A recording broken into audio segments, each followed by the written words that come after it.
ikimas, kimas, at saka kairimas. Ito po, itong tatlo. Okay. Yung first, iya na, ikimas. Yung go. Next, yung kimas, come.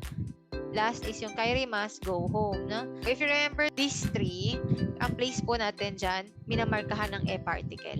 Okay? Pero si yung place natin nandun sa unahan. Kasi dito sa gitna, maglalagay tayo dito ng purpose. Okay? Purpose. At yung purpose na yun ay minamarkahan ng particle ni itong color blue. Ano ba yung purpose? Halimbawa, di ba ito si ikimas, kimas, kairimas? Ibig sabihin niya, pupunta ka, darating, uuwi.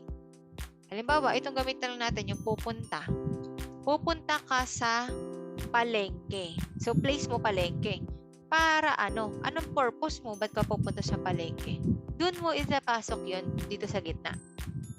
Tapos, ang particle nun, ni. Okay? Anong purpose mo? Ba't ka pupunta sa place dito? Sa unahan. Okay po? Suppose, ang ilalagay natin dito sa gitna is kapag verb, kailangan naka-pre-mas form siya. Again, yung pre-mas form natin is when we remove the mas here. Okay, halimbawa, tabe mas. Remove nyo yung mas, edi tabe na lang, di ba? Tabe. Plus, ito na yun, ni particle. Kapag noun, as is lang noun. Okay, plus, ni.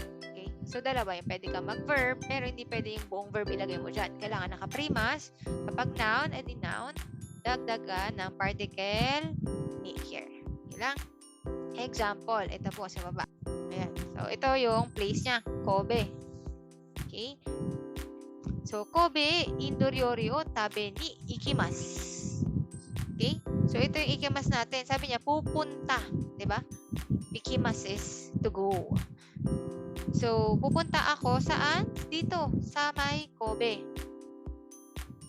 Para ano? Para taberu is kumain, di ba? Kumain ng, ito po. Hindi ko makuha ng cursor ko. Indoryori, Indian food. Okay? So, your purpose is to eat Indian food. So, itong purpose na to is ito po yun, yung nasa gitna. Indoryori o tabe ni